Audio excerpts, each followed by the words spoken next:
Have you ever thought, I'm losing my team because I'm being too much of a servant leader? There's a reason for that. And in this video, I'm going to give you a 90-day plan to overcome this challenge.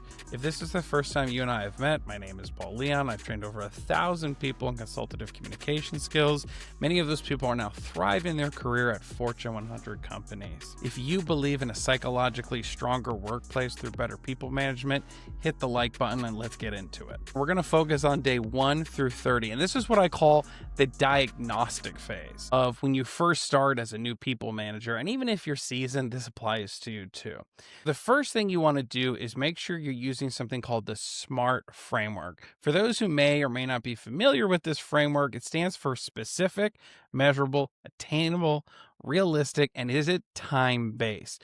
I'm the kind of professional where I'm going to say something a little bit controversial. I don't personally believe in dreams. I don't think you should follow your dreams. I believe dreams date your destiny. You never really know where it's going to go, but goals determine your destiny more effectively. This is the phase of where we need to understand our product, our service, and features better. And what I would recommend to you, and I encourage you to do, is once you know those features and those benefits pretty strong and tight, rank them in order of importance from most important to least important. Not because the other features are not as important. That's not the point of why you're doing this exercise, is so that you can always throw your fastball. I actually picked up this tip from a seasoned expert marketing manager that I had the privilege to actually learn from, and he taught me about this importance. And I can tell you this from experience, when we structure things this way, it makes role plays and selling and the customer experience so much stronger. The next thing you want to do in this diagnostic phase is start having those weekly one-on-ones with your direct reports. Those should be typically scheduled around 30 minutes. You want to be able to also shadow key work and document any type of blockers that can prevent the SMART goals you set for your team. You also want to identify tools that automate tasks and allow staff to focus on their efforts in productive workplace that prioritizes people. One of the things that people throw around is, oh, you got to be a systems thinker. I've been in situations where I've had the privilege to feel confident enough to be like, what do you mean by that? And they go, and they don't mean anything by that statement. All systems thinking is what tools and technology can we use to automate busy work so we can free up people's communication talents so we can have more productive work and better customer experience. The next thing we need to be looking for during this diagnostic phase is, are we getting our data tight?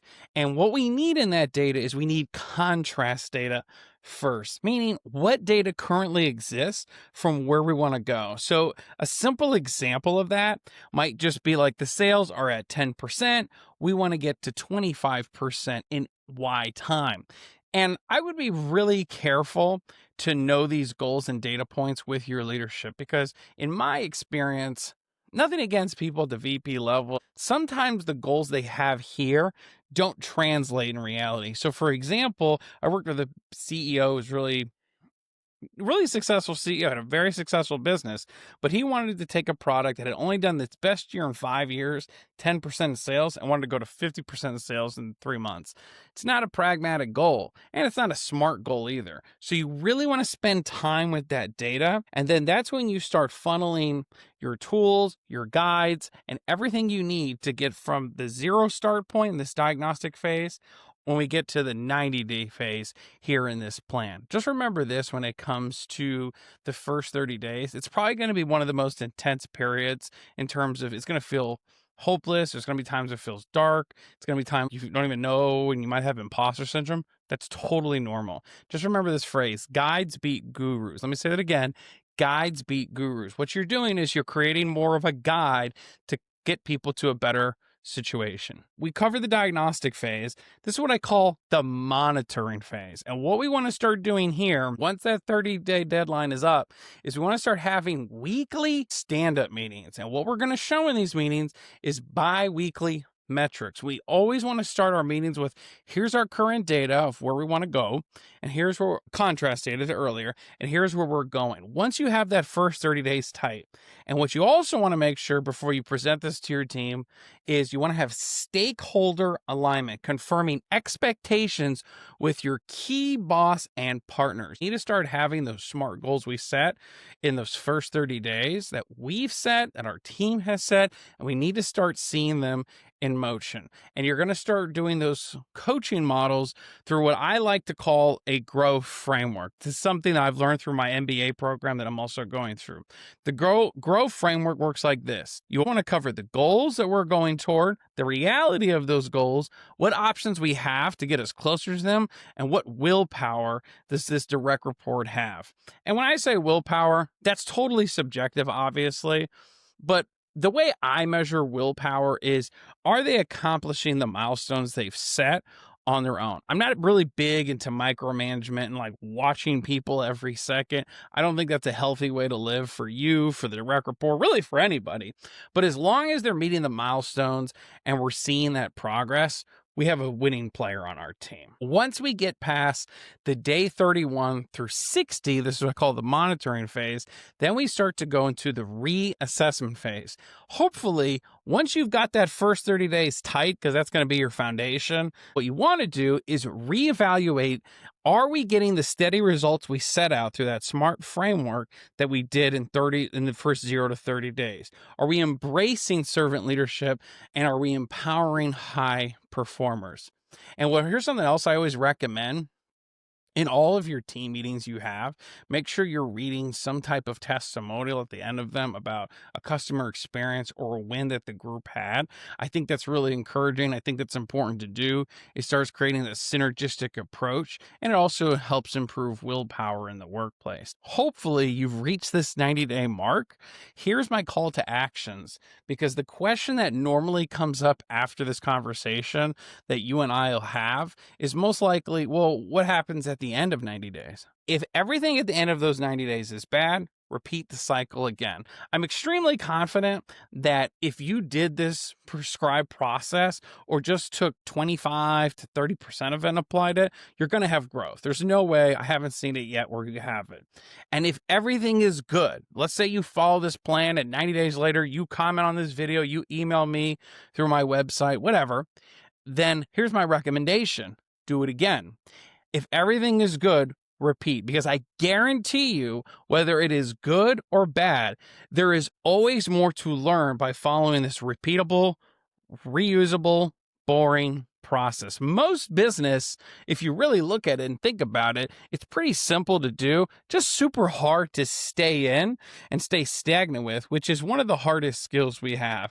I'm going to tell you a core story of how I learned the power of applying this 90-day. Hey guys, real quick, the only reason this podcast grows is because of you. When you hit that button or you leave us a review, it means the world to me. I did a cost analysis. Each episode, in terms of resources, costs somewhere around $2,500 and upward. We give a lot of this professional development away for free, but what makes the world to me is when you leave a review or you give us 5 stars, I will do everything in my power to make sure that the Manager's Mic podcast is exceptional and serves your professional development. Take care, and back to the show. When I first got into sales, I struggled. And I remember I was working at one company in my first 30 days, very high performing. I was put on a PIP plan. That stands for Performance Improvement Plan. But in that PIP, what you would do once you were put on it, you'd have to drive. I had to drive to a corporation and present my numbers, which were abysmal. And I had to be there in front of executives and VPs, which I don't know if you've ever been publicly embarrassed, but for me, I don't like that feeling. But here's the good side of why that experience is important. And if you're in a tough situation, don't worry. This story will help you, hopefully. That allowed me to look at the contrast data and set SMART goals, whether I didn't even know what the word SMART was.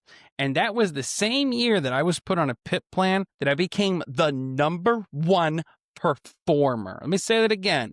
The same year I was put on that PIP plan where I could study my contrast data and really learn and set goals. And I did it out of anger. It was the same year that I became the #1 sales professional. I continue that for 3 more years after that. So that is a bit of a flex. But here's the thing.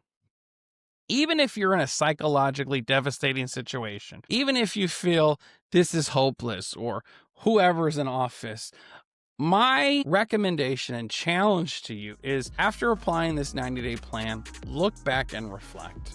I guarantee you, if you stay with this prescribed process, you're a winner, because you already are if you're watching this video. Again, my name's Paul Leon. If you believe in a psychologically stronger place to work through better people management, hit the like button and consider subscribing to the channel.